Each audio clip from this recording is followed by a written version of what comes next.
signatories to the Oil and Gas Decarbonization Charter. And thank you very much, Suhail Saab, Sajid Saab, for your presentation and insight. Special thanks to my colleagues, Fahim Heather Saab, MD Mari, and Masood Nabi, who just left here to attend another meeting as well, Government Holding, and Imran Abbasi Saab. I think he has just reached Karachi, because otherwise he would have been part of it. He missed his flight last night from Dubai. So the importance that we attached to decarbonization, we have already demonstrated it by signing it. And it was a big step in terms of, like, Pakistan, the 4 major oil and gas upstream petroleum companies, they signed the decarbonization charter at the very outset. That was part one. Secondly, Mari has its ESG policy, OGDCL also, as part of its strategy actually to desensitize and then demonstrate its seriousness. We had our CSR ESG policy approved this year. Our sustainability report is at its final stages now, will be out in the next maybe 4 weeks or 6 weeks? 4 weeks. 4 weeks time.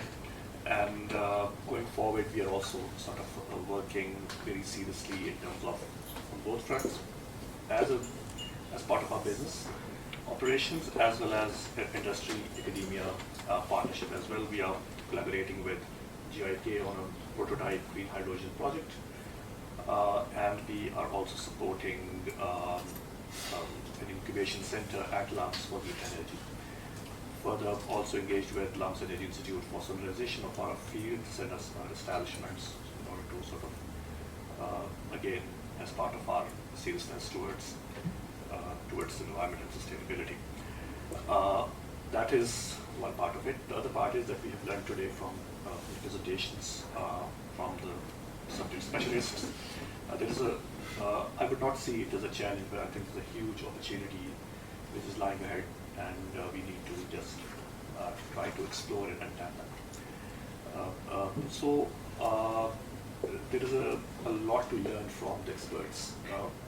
I think as far as the upstream petroleum companies which are part of the OGDC are concerned, there is a lot of desire and will to do something which improves the narrative about Pakistan, which opens the opportunity of green financing for Pakistan. If we can, through our actions, we do not need any funding as far as the entities are concerned, but if some of our actions can actually help Pakistan in terms of having access to the green financing, and also there were certain steps or actions which are required to be taken, or the international community wants us to demonstrate certain things as a country.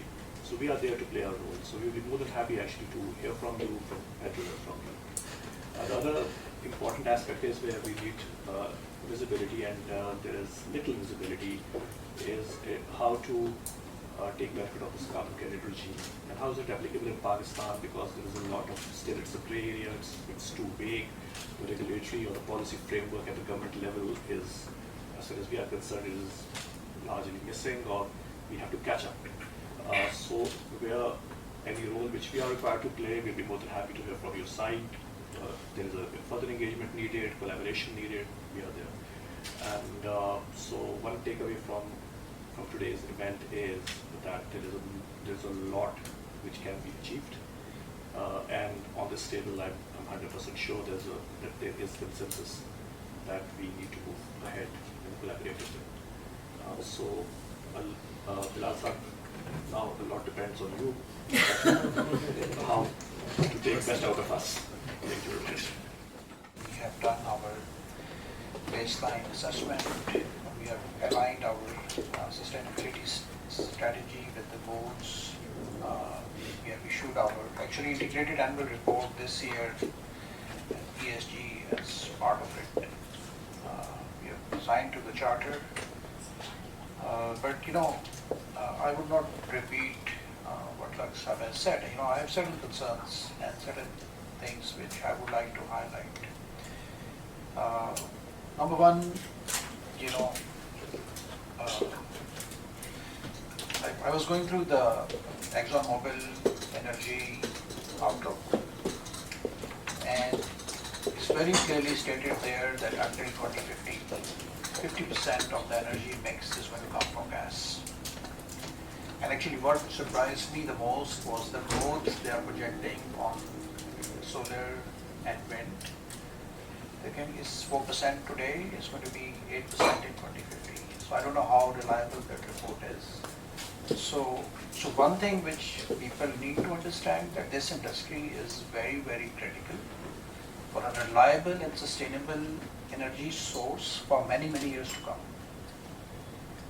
And we are committed, as Alexa said, to do our part to minimize our methane emissions, minimize our carbon emissions, and do whatever else we can do to sustain this industry.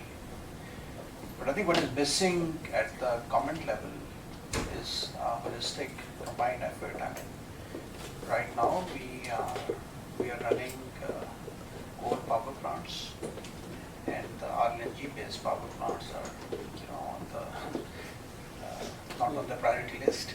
So I don't know what kind of strategy we are following. So cement industry, I don't know what they are doing to reduce emissions. So I think there is a holistic strategy and policy which is needed at the government level to have some sustainable outcome.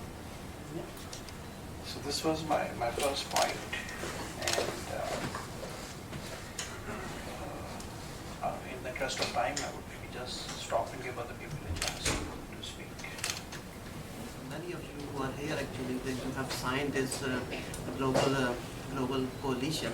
So you must have gone through for the last 1 year in terms of the efforts and some of the activities that you have undertaken. So we thought it'd be good opportunity to have this kind of little kind of brainstorming, as well as allowing you an opportunity to have a global stock taking as well. The other kind of motivation came on our side, so which is we have been very much engaged with OGDCL and Mari Petroleum as well, and just trying to see that how, as a federal government institution, NDRMF can actually extend support and assistance to different sectors. And with the 2.5 billion unused wells, just imagine the amount of carbon credits which are going to be generated and how it's going to be flooding the market, and that's going to be collapsing the market as well. At one point in time, actually, back in the day, that was a very similar kind of understanding and perception about the forestry credits as well.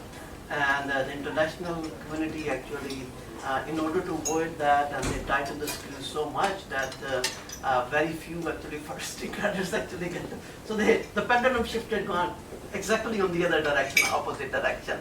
But I think if this happens, that kind of a risk in kind of a collapsing the market is there. But I'm not saying that this is going to happen in the next 10 or 15 or 20 years. I think this is something maybe somewhere down the road. The other thing I think, what from the previous presentation, it took us 30 years for the fossil fuels to have a kind of a formidable entry into the COPs. And it's there now. It's not going to be disappearing. You're absolutely right that all the scenarios are, we call it overshooting scenarios. They are overshooting from 1.5 to 2 degrees centigrade or whatever the affiliated emissions are. And